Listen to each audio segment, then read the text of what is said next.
The air went out of me, but there wasn't time to cry. Dad scooped me up and ran to the tree. I took giant strides in the air just above the grass, and we tagged in with seconds to spare. Later, when I'd outgrown the crook of his arm, when Bill was away, Dad stayed in the game a little longer. He'd find another toddler to tote, or he'd erupt all on his own, 190 pounds, out of the Heiser's thrashing bushes and swerve toward the tree. His work shoes slapped the bricks of the street before he could get himself stopped. But he always let himself get caught if he didn't have a kid in his arms. "He's the biggest kid on the block," Mrs. Jewel Heiser said from her porch over the spirea, "that Earl Bowman." Smiley and Jewel Heiser were country folks who'd retired into town when Hitler invaded Poland. Mrs. Heiser had seen newsreels of refugees fleeing the Nazis along rural roads, pushing all their belongings in baby carriages. She believed the rumor that if we got into the war, there'd be no gas or tires. We'd all be trudging along on foot like the refugees. So the Heisers bought the second bungalow from the corner behind the box elder tree. There they settled into their porch swing to await invasion. Mrs. Heiser said she saw World War II coming before Roosevelt did, way before. She'd never been easy in her mind since the Hindenburg blew up, which she said was a sign. She was a great one for signs and could describe the exploding Hindenburg like she'd been on it. Passengers burning alive, staggered on fleshless feet through its melting steel skeleton.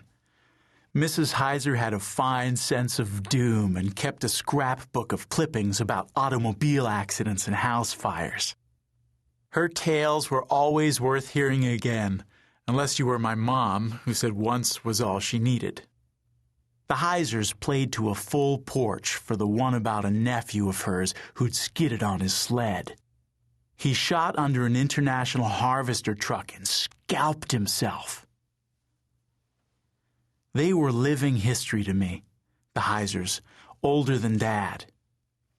Mr. Smiley Heiser drove a 1930 Essex. Mrs. Heiser had played piano for silent movies before talking pictures came in. She played by ear, whatever that meant, and could render any song as long as it wasn't new. If you asked her for Chattanooga Choo Choo or Mersey Dotes, she'd just look at you. But to show us what real music was, she'd spring out of the swing and slip indoors to her upright piano.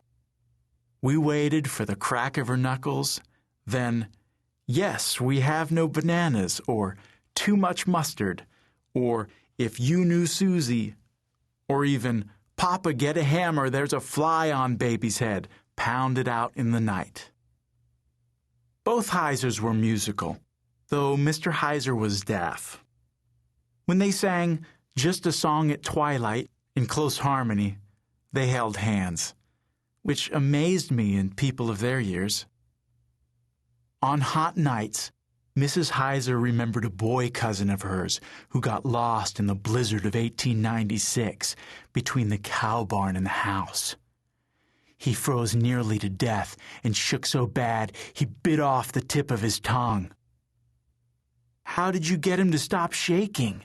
somebody always had to ask.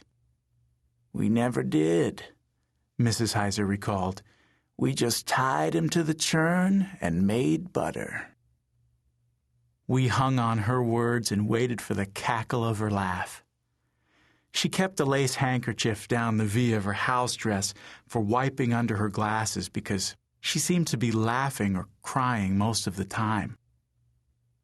"Get her to tell you about Jimmy Johnson and the corn picker again," Dad mentioned to me one night after supper.